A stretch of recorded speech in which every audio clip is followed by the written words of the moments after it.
What makes one worthy of following?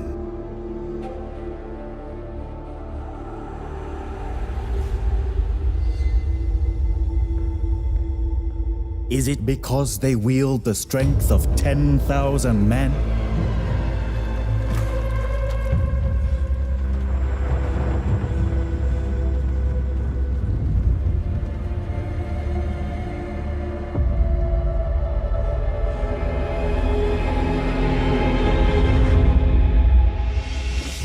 Or because they seek wealth and glory beyond measure?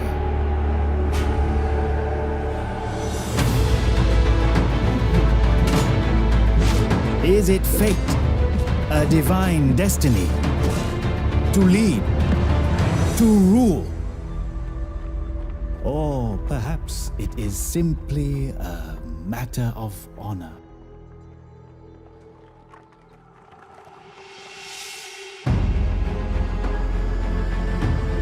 In the end, there is only one truth. A leader without the trust of their subjects will soon be no leader at all.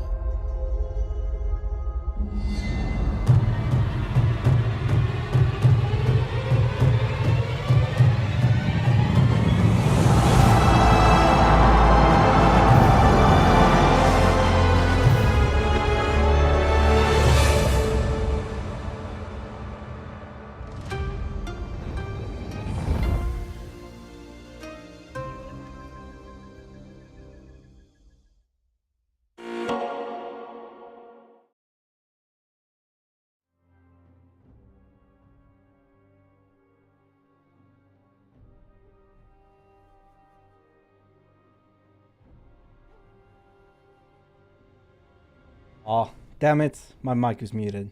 Anyway, what I said was poor Lubu. His fate... Whatever. Welcome to the announcement stream for Total War 3 Kingdoms Fates Divided.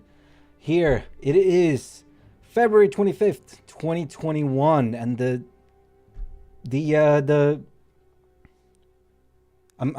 people are still saying muted, and now I am a little bit worried.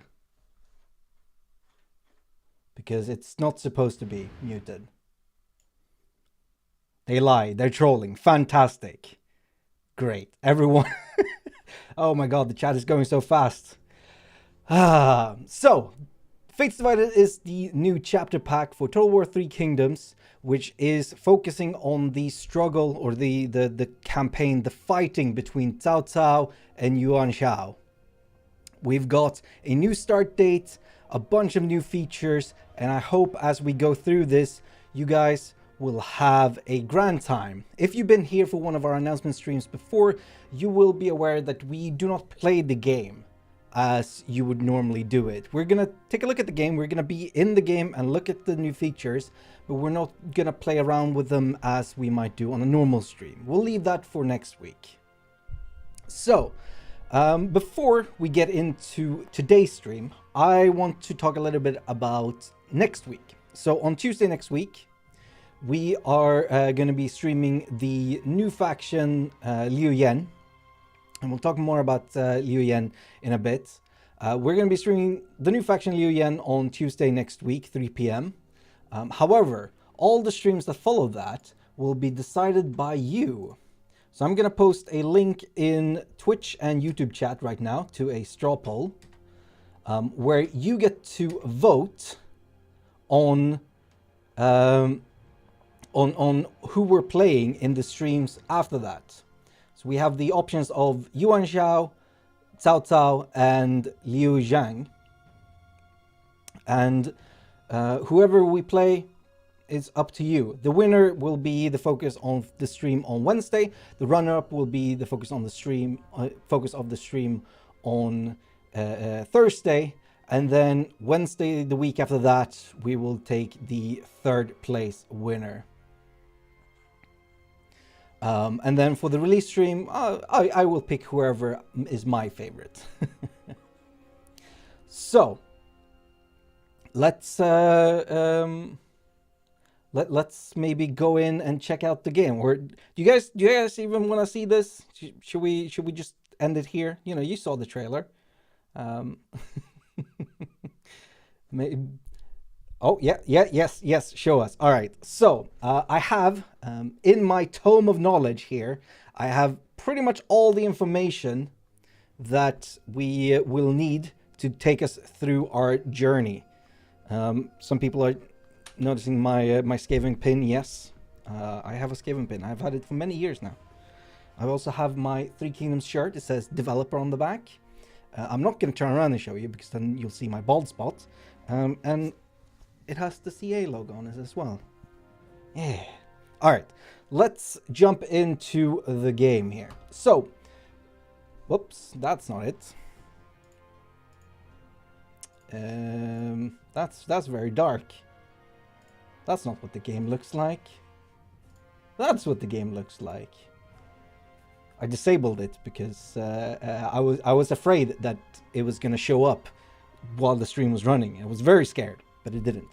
Anyway, so the first thing we've done, and I know a lot of you have been like, man, this 194 start date or this 182 start date, they're great, but there are major characters or major factions from the 190 start date or from other start dates that I want to play them.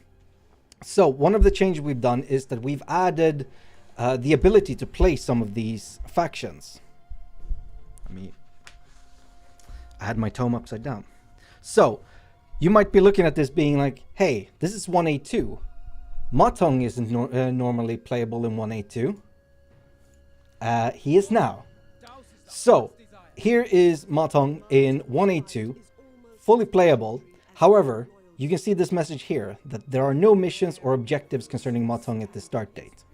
Basically, what we've allowed you to do is, Matong isn't gonna have any special mechanics or special events or anything, but you can play him if you want to.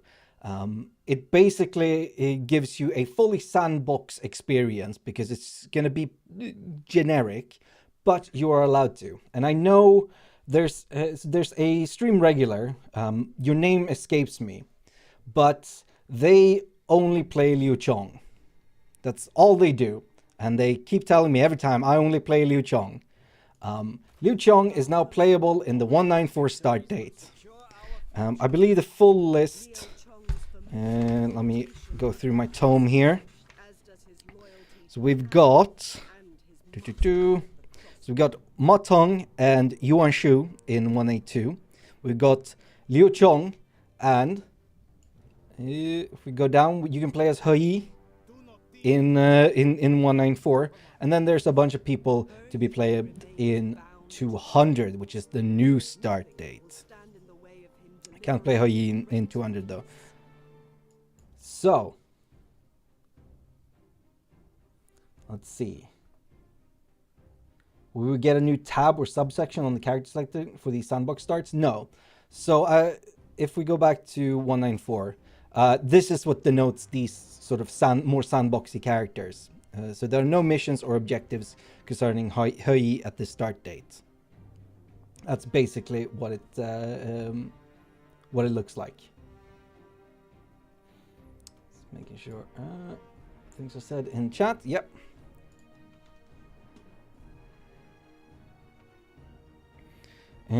Right. So they're going to be a little bit more basic than they are in some other start dates. But if you really like these factions and you want to play them in another start date, that is where you're going to be able to do it. Yeah. All right. So, as I said, Fates Divided comes out on March 11th. It's a chapter pack, so it's going to be $9.99 or your regional equivalent. And it features an iconic moment from Romance of the Three Kingdoms, which is Cao Cao versus Yuan Shao, the Battle of the North, so to say. And as you take control, you can basically be a little bit of a kingmaker if you're not playing as Yuan Shao or Cao Cao, or you can decide to not get involved, or if you play as them, you decide who comes out on top. Historically, it was Cao Cao won out over Yuan Shao. but you can absolutely take control of Yuan Shao and win, and it will get you some nice bonuses. So yeah, that's the setting for this DLC. It's Cao Cao versus Yuan Shao. They're friends turned enemies, and they're fighting over control in northern China. We've got reworks for both of these characters, both of these factions, to make sure that they feel the best, and that's going to be a free update for everyone. Even if you don't get the DLC, you're going to get both of these reworks for free. We've also added some expansion to the Emperor. Once the Emperor comes of age, you're going to have a new system called Imperial Intrigue, which is going to kick in. Additionally, we've also added, we haven't added, but we have changed, reworked, improved upon the Faction Council, which is also going to be a free new feature. In the paid content, however, which we're talking about as well, obviously, in the DLC, we got the new faction Liu Yan, available to play in 190, 194, and 200. However, this faction is a little bit interesting because it's a multi-character faction. So Cao Cao's faction focuses on Cao Cao. That's who you're focusing on there. However, Liu Yan, if we go to 200, it changes over to Liu Zheng. Through his mechanics, the son of Liu Yan takes over, and you start playing as Liu Zheng.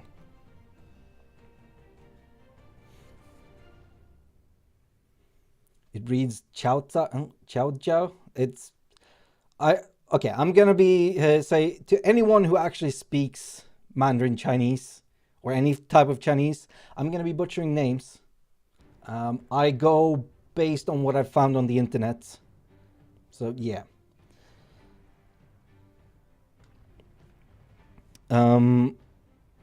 Right, sorry. So we've got the new faction here, which is Liu Yan and Liu Zheng. We've got new units for both Cao Cao and Yuan Shao. We've got new events and missions, obviously, for all the factions that are playable in 200. So you've got Yuan Shao, we've got Sun Ce, we've got Cao Cao, we've got Liu Bei. So no new missions for Liu Biao. Ma Teng is, however, very playable. Xixia, no missions or objectives. We got our bandits, Bandit Queen here. She has a very hard start position. We've got Zhang Yan, who also has a very hard start position. No missions or objectives, but if you really like playing him, the King of Black Mountain, you can do so. And of course, we've got the Nan Man still. So we got Shamoke, we got Mulu, and we got Mengwo. And in this start date, Mengwo and Lady Jurong have confederated together. You can also play as Gongdu of the Yellow Turban Remnants, if you wish to do so. We've got 5 new units for Cao Cao. We've got 5 new units for Yuan Shao. We've got new units for this faction, Liu Yan, Liu Jiang.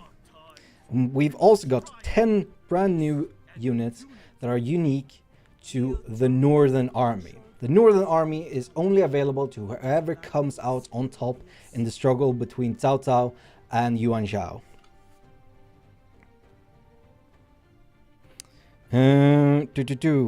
Right, so should we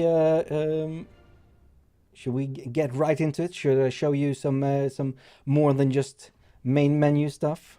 Show us the map, please. Sure. So we can show you the 200 map here. So we've got Cao Cao here. We've got Yuan Shao. It's gonna be here. It's gonna be most of the struggle. But of course, we got Liu Zhang over here. Got Ma Teng, Liu Biao, Shamoke, Mulu and Mengwo, Xixia, and Sun Ce, and Gongdu. So this is what the map looks like for us. Okay. So let's take a look at Liu Yan, the new faction, entirely new. been 4 long years. I'm gonna show this off in 194, and it will be very apparent why once I start talking about his main faction mechanics. The land over seek to realize their ambitions. The conflict widens, and the people's suffering continues. All right. So here we've got Liu Yan and his son Liu Zhang is the heir. So the primary mechanic of Liu Yan has to do with the legacy of Liu Yan. Liu Yan is pretty old at this point, and wants to make sure that the position of his son is secured when he abdicates his throne, as it were, to his son. So we're going to be building up Aspiration, which is a unique resource for Liu Yan and Liu Zhong. Aspiration will be used after we get this done. So here we can see Aspiration, which is the main mechanic of Liu Yan. As you play as Liu Yan, you will accumulate Aspiration and you will complete tasks. You can see here that we have training wise already done as a task, and we can see that it's 1 out of 8.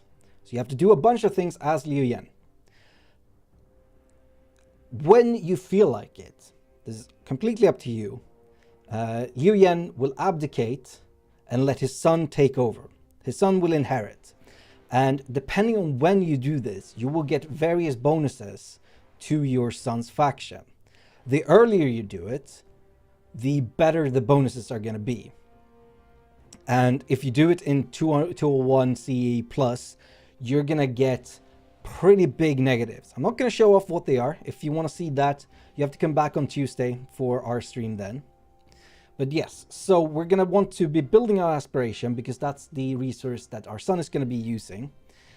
We have trade-offs here at the bottom. I'm going to show off one of them. So you can activate this trade-off here called Public Checkpoints. It gives us -5 public order for 5 turns. Then it gives us -10 public order for 5 turns. And then 5 turns after that, it continues giving us -10 public order, but it gives us +20 aspirations. We always get aspiration. We can activate this, and we can deactivate it at any point. So you get a bunch of bonuses, you get a bunch of aspiration for negatives to your nation that you have to deal with. And you want to build up as much aspiration as possible. We have a bunch of trade-offs, but this is the one we're going to be showing off right now. So, public checkpoints. As you complete these tasks, they will be available to Liu Zhang when he inherits to get a bunch of bonuses. So, I'm gonna do something here. I'm gonna go ahead and inherit. Now immediately. We're gonna inherit. We only have one thing. Inheritance triggered. So, Liu Yan remains as a general, but Liu Zhong is now the faction leader. Now if we go into aspirations, we can see that we have inheritance rewards here. So we have a bunch of things. If we had gotten all of them, we have a bunch of things that we can activate. But because we only got one of the tasks done, which when you start in 194, you already have that one done, you can activate these to get big bonuses for your heir. So that I'm not going to show you what it does. Come back on Tuesday. But yeah, and you can see down here-ish that we've got timely inheritance, which means that the bonus we get from an early inheritance is great. So it's going to be you're going to be rushing towards, do I want an early inheritance and get all the passive bonuses, or do I want to finish off as many of the tasks as possible so that Liu Zhang has as much bonuses as possible, as much inheritance rewards as possible, and you know, it's basically a race against time for how you want to do things. If you start in 200, Liu Yan is already dead. He dies in 199, I think, in history. So that's what we've taken to it. So Liu Zhong already starts with this faction in 200.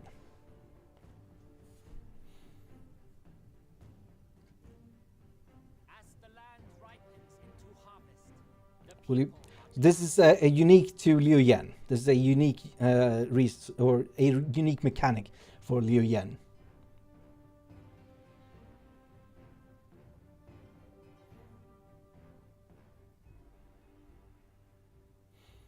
Let's see. If you got any questions, I will answer them to the best of my ability, but I am not a developer. We are still in national lockdown here in the UK, so unfortunately, I was not able to bring a developer with me on stream because, you know, I'm at home. But I will do my best. Did the years use Western or China? I believe it's Western calendar.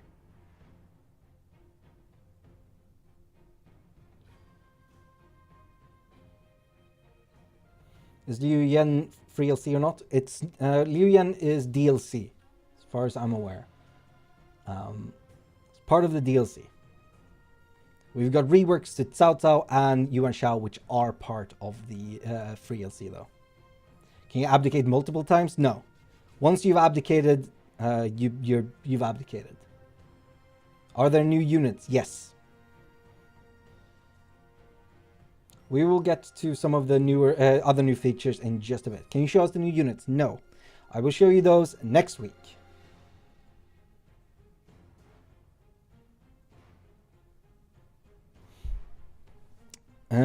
Right, okay. So I think that's all we've got for Liu Yan at this time. We will show you in detail how things work. Let's load in to Cao Cao in the year 200.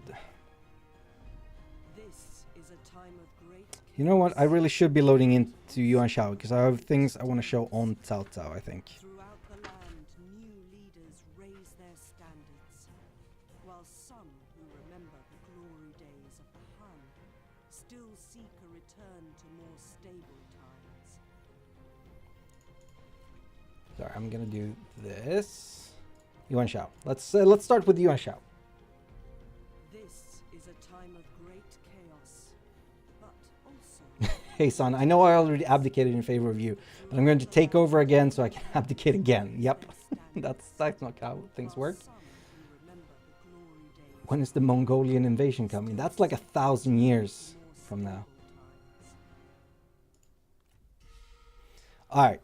So here we have the world according to Yuan Shao in the year 200. So we got a bunch of vassals, we got a bunch of sons, we got a bunch of things.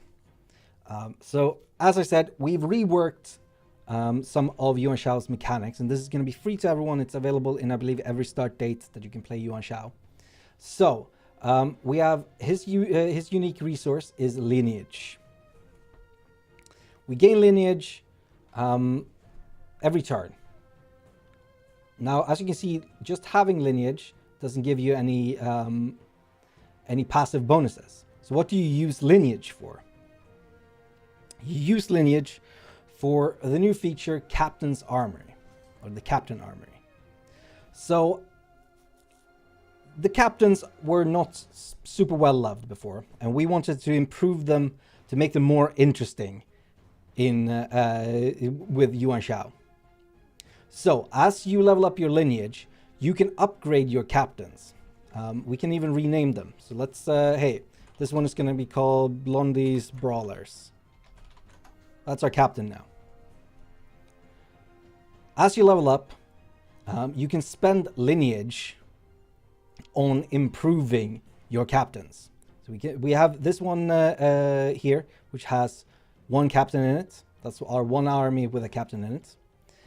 The higher our lineage is, the better bonuses we have available to us. But once we pick one, we will be spending that lineage. So you have to choose, all right, am I going to wait to get the full lineage so I can pick from something here on the side? And I'm going to show you one of them. For example, this one, which gives 10% range block chance, and is then going to reduce your lineage all the way down to 0, because you can only have 300.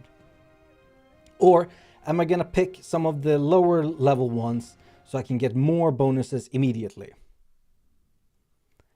That's the sort of the dilemma you have in improving your captains with Yuan Shao.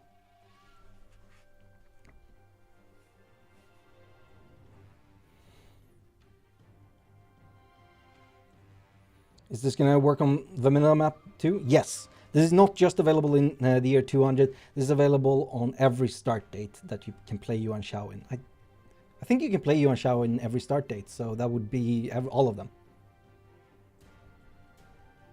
So lineage is 300. That's the highest tier.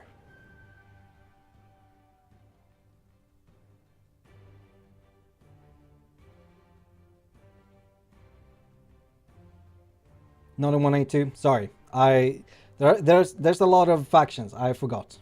Thank you. Hello, Rodzilla. No, not in 291. You got me there. You can't play Yuan Shao in 182 or 291. You got me there.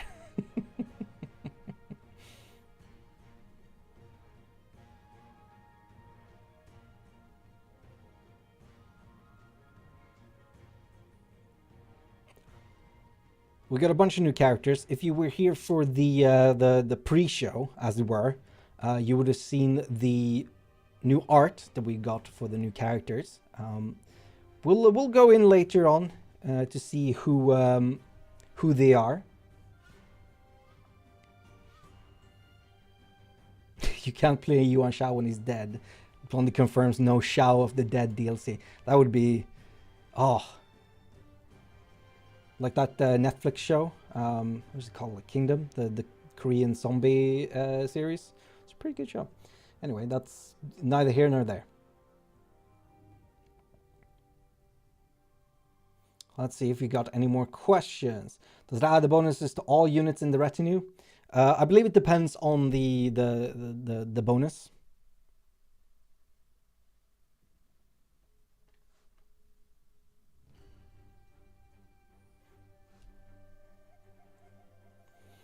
No, I don't believe there's a new research tree in 200. I believe it's the same research tree that we had before. Because the research tree is based on the type of unit you are, or sorry, the type of factions. So the Han still has the Han research tree, the Nanman still has the Nanman research tree, Yellow Turban still have the Yellow Turban research tree, and so on. Do you still gain lineage the same way as before? Yes. What if Liu Yang dies before inheritance? That's a really good question.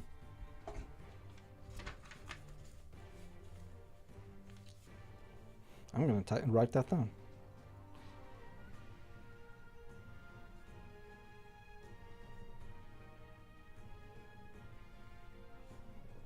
I haven't gotten to that point because generally I don't let my heirs die.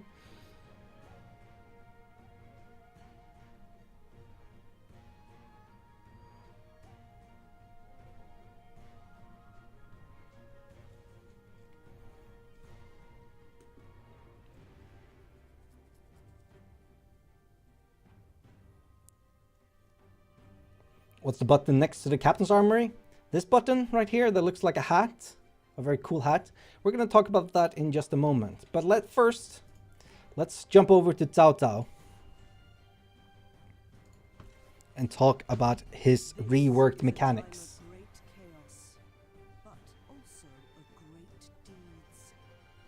Throughout the land, new leaders raise their standards, while some who remember the glory days of the Han still seek a return to more stable times. Does this mean a lot of things are not done? So this is a pre-release version. We are not 100% done with everything.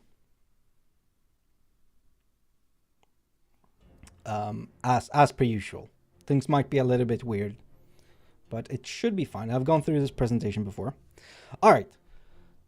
So let's talk about what we've done to Cao Cao. So Cao Cao is supposed to be the schemer, and come on.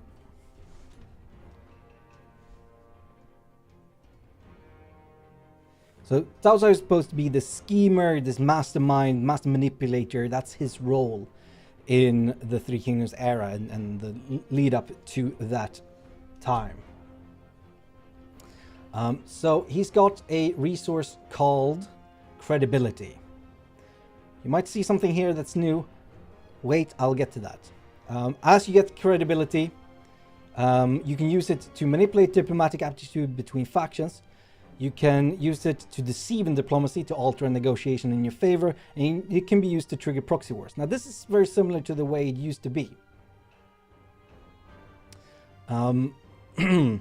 We were already able to instigate proxy wars. We can use credibility to make more favorable deals for ourselves. Of course, we will be spending it, but it's whatever. And we can manipulate the diplomatic attitude between factions and such. What we've added is a new unique feature for Cao Cao called schemes. So as it says, set nefarious plans into action against local and foreign entities. So here is where the scheming nature of Cao Cao really comes into play. So you can do various schemes throughout the campaign, and these take place immediately. So here you can see, for example, we've got 4 different categories. We've got character schemes, we've got faction schemes, we've got commandery schemes, and we've got army schemes. There are both negative and positives. Ones we can do on enemies and ones we can do on ourselves. If you do a scheme on an enemy, that's going to cost you credibility. However, if you use your schemes to improve yourself, that's going to give you credibility. So that's one great way of getting credibility. And all of these have many different effects. And as you can see, we have 0 commandery and 0 army schemes right now. But as time goes on, we're going to get more and more schemes available to us. They're going to change out because they are sort of dynamically available to us. And we have here an owl to seek an owl. Have selected as an example. So that would that allows us to increase the redeployment cost of a specific army, I believe it is, in a specific faction. Yeah. So we can increase the redeployment cost, making sure that AI factions or enemy factions are a little bit more poor, to put it lightly. And there are a lot of different things we can do here. You can probably figure out what some of them are through the icons that we've got on the screen and the names and such. But I won't show them to you. We'll show that when we play Cao Cao in next week. Or you can go and check out one of the YouTubers who surely will be covering Cao Cao in the next week or so.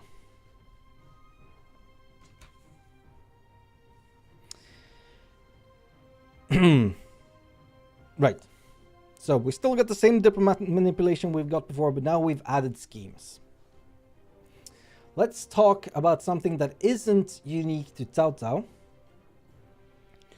but is something that comes into play mostly in the 200 start date. So, as you know, the Emperor can be taken hold of throughout the campaign.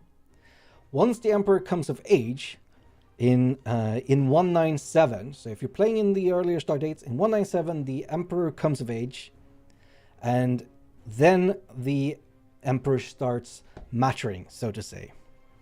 So this hat here is the Imperial Intrigue. As you gain Imperial Favor, making the Emperor like you more, you will get a bunch of bonuses. We can see here at our current state, we gain some satisfaction, diplomatic relations with Han Empire factions, and reduce corruption because the Emperor likes us. If we click on this, we can see that a bunch of people have Imperial Favor. And on the right, we have a bunch of actions that we can do with our Imperial Favor. We can choose to increase someone's Imperial Favor. We can choose to decrease someone's Imperial Favor. And we can declare someone the enemy of the Han. So whoever is the Imperial Protectorate, so whoever has the Emperor within their lands, whoever holds the Emperor is the Imperial Protectorate. They can declare someone an enemy of the Han. That reduces their diplomatic reputation with every one of the Han factions, and will give you, basically anyone of the Han free reign to attack them. Now, if the Emperor really likes you, he's not going to think that you're an enemy of the Han. That's not really that's not how things work. Like even Cao Cao, the master manipulator, can't go to the Emperor and be like, "Hey, this is Liu Bei guy. I mean, you like him, but he's an enemy." No, that's not how it works. So once you pass down past a certain stage of Imperial Favor, you can be declared an enemy of the Han. And if you get it really low as a player character, you will be automatically, well, not automatically, but if you get it really low, you will become an enemy of the Han, even if no one declares you it. It's basically, if the Emperor doesn't like you, you are an enemy of the Han. And if someone from the Han factions were to attack you, they would not lose any Imperial Favor, because the Emperor obviously doesn't want a war within his realm. So attacking someone who is a Han faction when you are also a Han faction will reduce Imperial Favor. So what you want to do is increase your own Imperial Favor, decrease the Imperial Favor of the enemy, and the AI will do this. They will start decreasing favor left and right, and then start declaring people enemy of the Han if you are in control of the Emperor. If you are not, you have to make sure that your favor is high enough and try and get either you try and conquer wherever the Emperor is, or you can get the Imperial Protectorate to have such low Imperial favor that the Emperor flees. Much like in the game as it is released right now, the Emperor can flee, and he will if the Imperial favor goes too low. Is this a DLC or free DLC? I believe this is a free DLC feature, but it will only come into play once you are hit the year 197.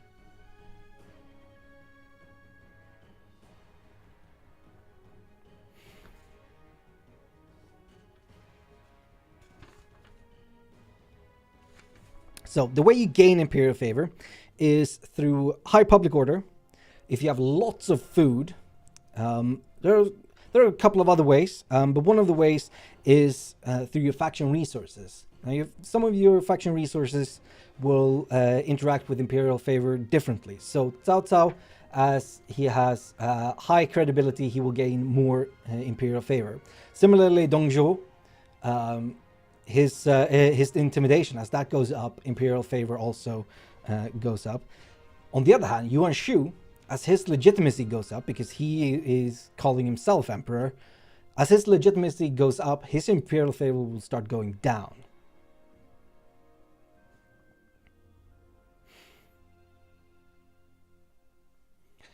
And here's the kind of coolest bit. Say that you're like, well, I mean, the Emperor is the Emperor, right? The Emperor is the true Emperor of China. Well, if you are the Imperial Protectorate and you make it up to Emperor level or King level, if you make it high enough, you can choose to reinstate the Emperor as the Emperor of China. The Emperor will then take over as your faction leader, and you will start playing as the Emperor. So you have the choice of reinstating the Han Emperor to China if you want to stay loyal to the Han. And I think for some factions that is going to be very appealing if you're in a role-playing mood. Because there are some that are just very, very loyal to the Han, you know, throughout the end. Whereas some, like, you know, He Yi would never reinstate the Emperor. That doesn't make any sense. I don't think he can be protectorate. But, you know, Cao Cao would also probably never reinstate the Emperor because he wants power for himself, you know? Liu Bei, true playthrough? Exactly.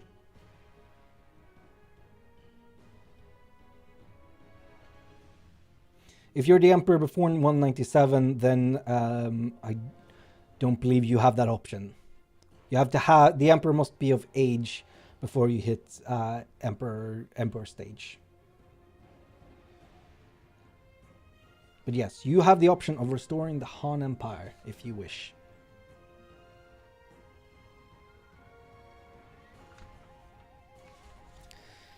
Alright, so we've also done some changes to the Faction Council. Or rather, we've sort of remastered the feature. So, if we head into our court here, bam. We can see a bunch of things here. And you can see that there are some new icons here. So we can see the Prime Minister has this thing here. We can see that the Prime Minister's office carries enormous power, exerting influence across your entire faction. Characters in this position becomes part of your faction council. So, if we go over to the faction council, we can see here that the characters who are in our court, in important positions, will be on our faction council. The faction council will convene once a year to make declarations. So here we can see that Xiao Dun wants to either celebrate a hero or improve commandery infrastructure. We can select one of these, pay a little bit of gold, and get these bonuses. Each of these characters have different things they want to do. You can only choose one of them per year. When the faction council convenes, you can choose one of these. And what's available to them will be based on their personality. So, Kong Rong and Xiao Dun will not have the same the same selections available to them because they have different personalities. So we're adding a little bit more personality into the faction council. Who you put on there decides what options the faction council are going to have available to them. So these specifically are gold. Not necessarily all of them are gold. Not necessarily... For a fact, these 200 gold ones that Xiao Dun wants to do, these are cheap. Cheap AF. So the other ones will be very different. But you will have to check out some of the streams next week to find out what they are all about.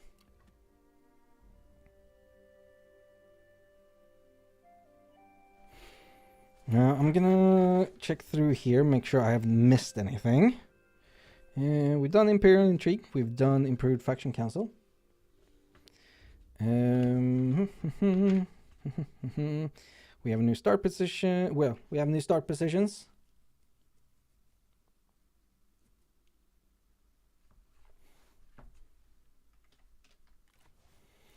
Guys, I'm not going to show you everything today, okay? It's we have to save something for next for next week, right? You get it. But what if I do this? In the years since the tyrant's demise, Maybe someone will be happy then. from strength to strength. Oh, I wonder who that is. Now in his custody, all of China would seem to be laid before him. Who's that? Who's that handsome gentleman with the big beard? He's got a bigger beard than I do. Actually, yeah, no, he's got a thicker beard than I do, definitely.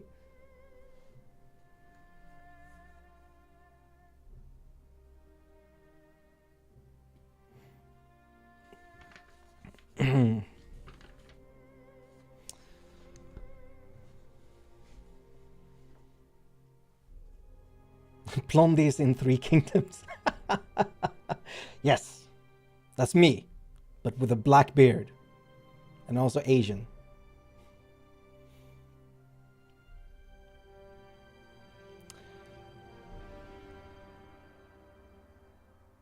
Any changes or improvements to records mode? Well, all of the changes we talked about today are also available in records mode. If you've got any more questions, now would be the time to ask them.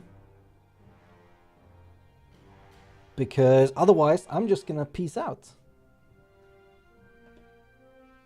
Ciao, Blondie. Any map changes? You know what? Let's whoop. So this is the map as it looks in 200. There we go. I don't believe we have any new... I don't know if we have any new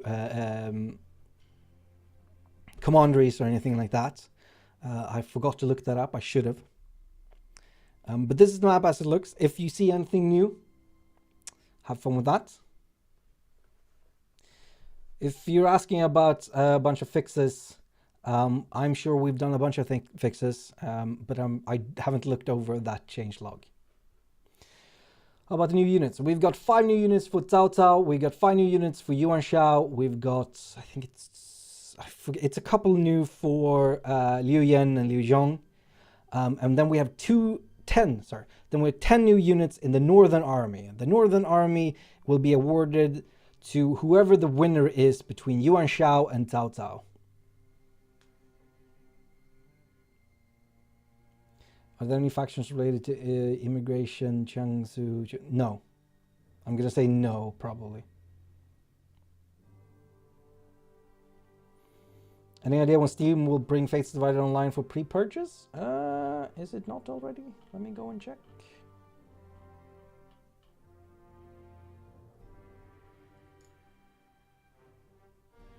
No, it's not. That's weird. It should be available as soon as possible. We might be having some issues on the back end to get that live. Sorry about that. Can the Emperor flee from you? Yes, if your Imperial Favor dips too low, the Emperor will run away. Is there a free LC faction? No, we've instead done reworks to Cao Cao and Yuan Shao. And that will be the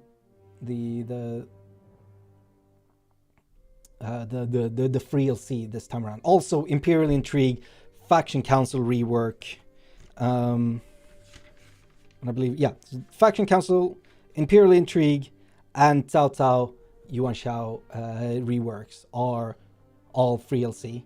Then we got the. I don't believe that the new units are unique to 200. I believe you can get them earlier as well on Yuan Shao and Cao Cao. Obviously on Liu Yan because he has his unique unit. And Northern Army, I think, might be unique to the 200 start date because there are things that have to trigger specifically. So if it's not unique, it's going to be pretty unlikely that you're going to be able to get it. But yeah.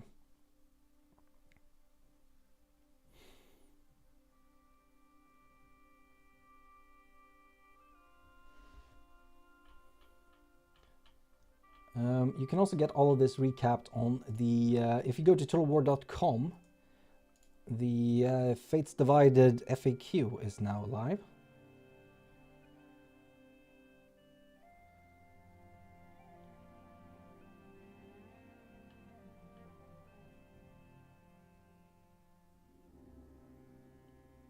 Yeah, no, Liu Yan is not free LC.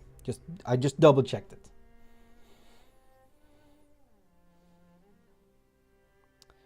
Is the enemy of Han mechanic similar to when Cao Cao issued edicts in the name of the Emperor in the TV series? No. There is a thing. The Imperial Protectorate can make Imperial Mandates in diplomacy. Basically, you can say, do this. Here's the diplomatic thing I want to do. It's an Imperial Mandate. And it's basically... It's sort of the same as an ultimatum, but it comes from the Emperor, so it's a little bit different. Will it be possible to play as He with the 200 start date rather than Gongdu? No. Only Gongdu in the 200 start date for the Yellow Turbine Remnants. That's the only one. However, in 194, which is a World Betrayed, you can now play as He. And none of them are available in Mandate of Heaven, because that's when you focus on the Zhong brothers. Zhong Yue, Zhong Liang, and Zhong Bao.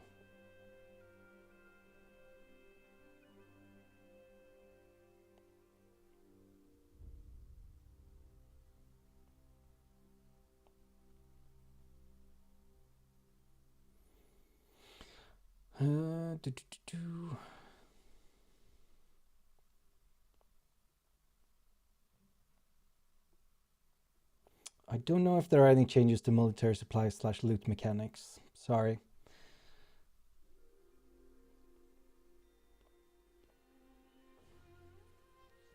Show Yan Liang and Wen Zhou. I'm not gonna, but I believe at least one of those is in the game. There's a lot of names, and I'm actually very bad with names. I'm pretty good with faces, but names. Is Swinza 200 start just a continuation of his 194 campaign? It's basically a continuation of the 194 campaign. That's the idea, at least. It's he doesn't get any new mechanics, but it's focused like a continuation of 194.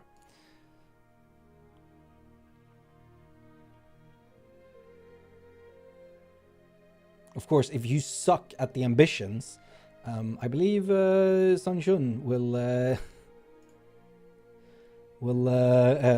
take over. Because Swinza dies.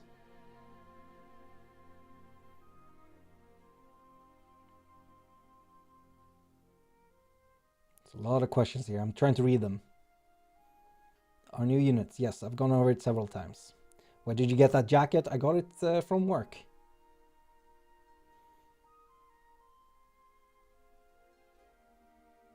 Does Swinza still use Reckless Luck? Yes. In 200, yes. No, I don't think we've changed anything for Shisha, or however you pronounce that. If we go into the game here, we can see that there are no new missions or objectives concerning Shisha at the start date. It's pretty similar to his other campaigns. It's going to be a little bit harder to expand.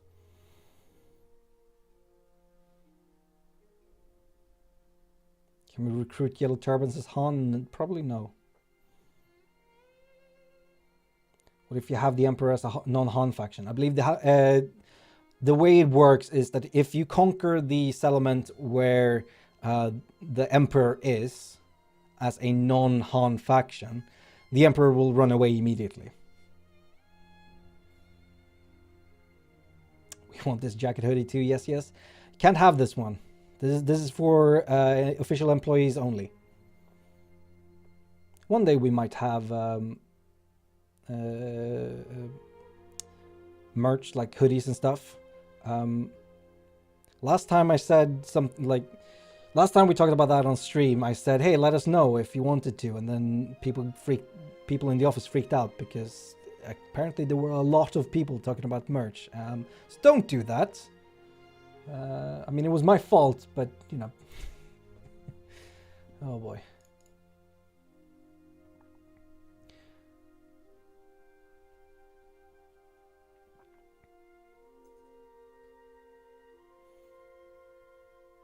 You can also see there is my Three Kingdoms vinyl record, or as we call them in Sweden, LP. I'm not going to show Yan Liang or Wen Zhou. Also because I don't remember which or if they're in the game, but I think so.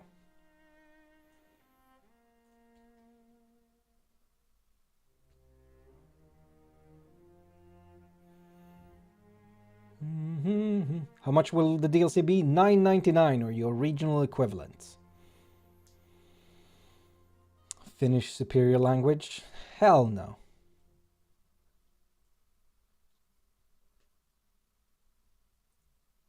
If you had said Icelandic, yes. Because that is the language that is closest to Old Norse. We got too much Germanic in Swedish. Any bandit news, or is it all the same? Well, let me show you bandits. So, Jungyang, or however you say that, is in a terrible position. She only owns this.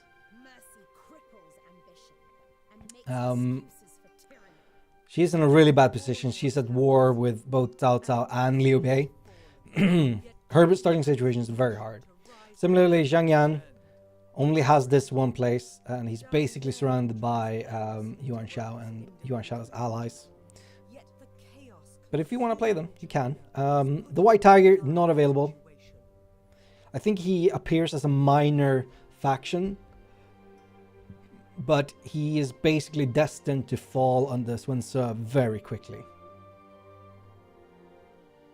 Can bandits have the Emperor? No, I believe that's the same as if Nan Man or Yellow Turbans took the Emperor. Oh my god, my throat. It's closing up. Oh no, I don't have a lot of water. Oh, that is really old water. I need to get new water.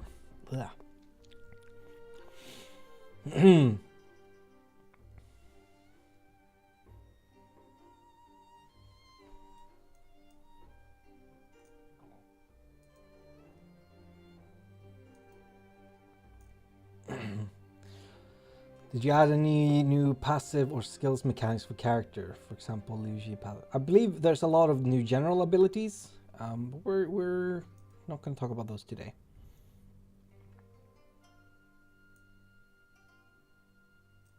All of the things that are happening in this, or all of the things we talked about today, I believe are available in records mode as well. I don't see why it wouldn't be.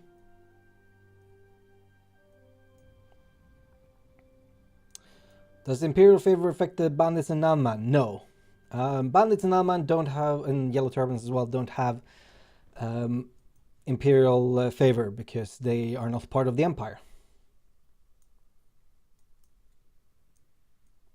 Can you show Liu Bei's page? You know what? I'll throw you guys a bone. There we go. Although Liu Bei has grown in power, he has suffered fate's mixed fortunes. Sting of betrayal along the way. Hey, the page is now live. Fantastic.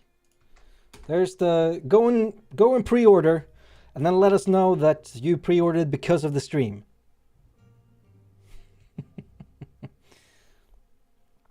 Does Liu Hong have Imperial Favor? I believe if Liu Hong survives.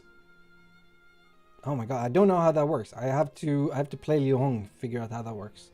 This is why I wish this I wish this world situation would be over, so I could be back in the office and I could have developers with me on the streams.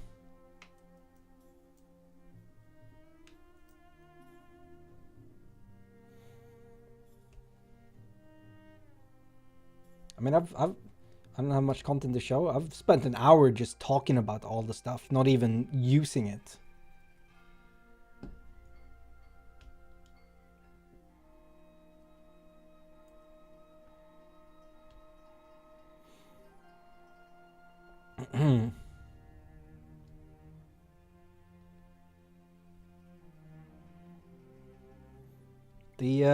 So the trailer isn't like set as the prelude to the DLC. I believe that is like, it's basically showing off what's happening during the DLC. Have you shown everything to show now? Yes, everything I can show today I have shown. Go and pre-order.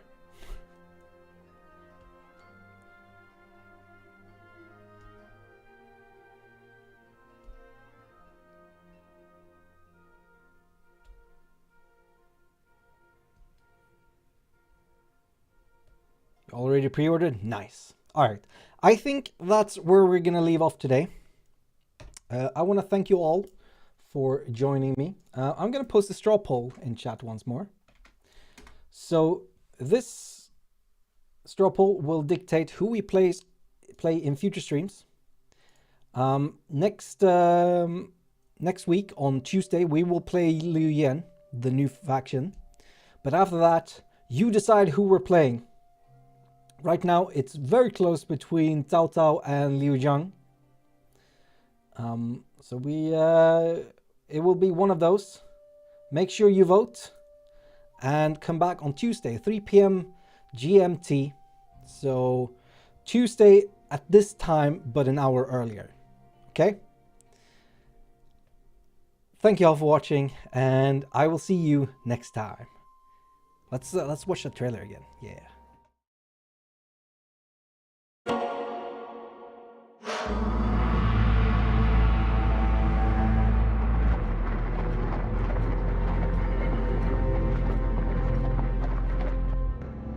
What makes one worthy of following?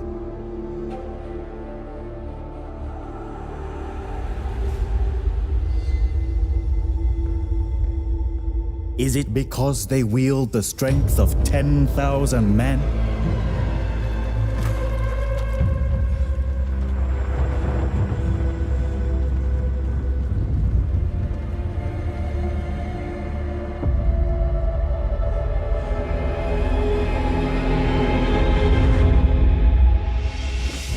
Or because they seek wealth and glory beyond measure?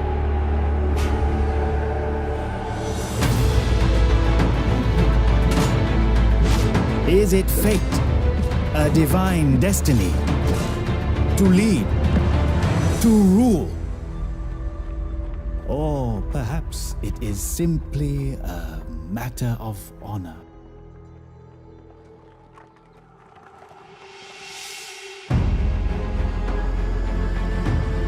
In the end, there is only one truth.